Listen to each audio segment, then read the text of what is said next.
अगर हम लोग को मौका मिला, जनसुराज को मौका मिला, शराबबंदी 1 घंटा के अंदर हम बंद कर देंगे। 1 घंटे के भीतर? 1 घंटे के भीतर। हाँ, 1 घंटा भी नहीं लगेगा। 1 घंटा भी नहीं लगेगा। नहीं लगेगा। शराबबंदी आप खत्म कर दें। बिल्कुल, कि कानून बनाकर शराबबंदी लागू सरकार को करना चाहिए जी। ये वाक्य मुझे दिखाइए, ये उनके शब्द सुनाइए और मैं बिल्कुल नीतीश कुमार का चरण छूकर माफी मांगने को तैयार हूँ। ये नीतीश कुमार का होम डिलीवरी का मॉडल है जिसमें दुकान बंद है और होम डिलीवरी चालू है। चलिए अब देखिए शराबबंदी वाली बात है। आपने कहा कि जैसे ही सरकार बनेगी जनसुराज की 1 घंटे के भीतर, 1 घंटे के भीतर, हाँ, 1 घंटा भी नहीं लगेगा। 1 घंटा भी नहीं लगेगा, नहीं लगेगा। शराबबंदी आप खत्म कर देंगे। बिल्कुल। क्या फायदा होगा आपको?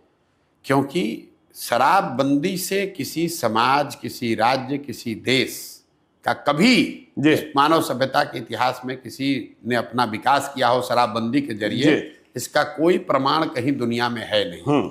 अलग अलग समय काल खंड में लोगों ने, सरकारों ने, महाराष्ट्र में तो अनडबल क्रिएट हो गया, प्रयास किया। नहीं, मैं दुनिया की बात कर रहा हूँ। अमेरिका में भी लागू करके देखा गया। प्रमाण ये है कि नहीं, इसके जरिए कोई फायदा नहीं, इससे नुकसान है। दूसरी बात हम लोग बताते हैं, बिहार में नीतीश कुमार और उनके कुछ चेले चपाटे बताते हैं कि गांधी जी ने ऐसा कहा।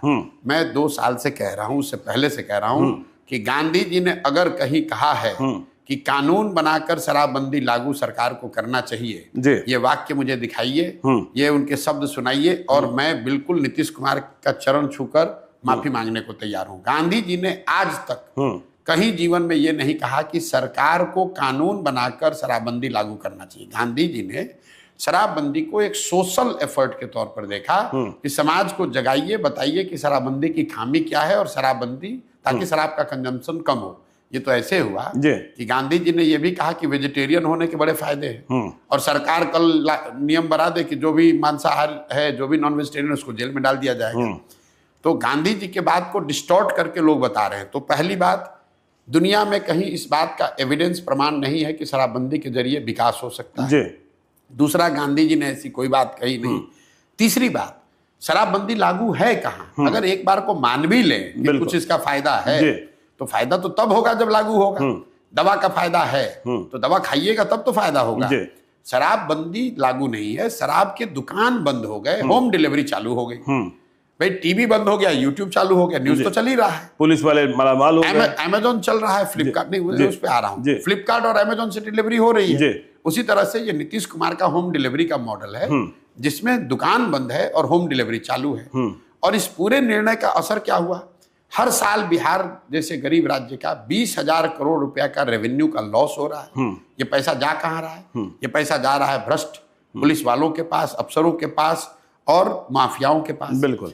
और इस पूरे का जो कोलैटरली नुकसान है कि पूरा प्रशासन, पूरी जो लॉ एंड ऑर्डर की आपने बात कही, पूरा पुलिस तंत्र शराबबंदी को लागू करने, उससे पैसा कमाने, उसको छिपाने, उसको फंसाने में लगा हुआ है।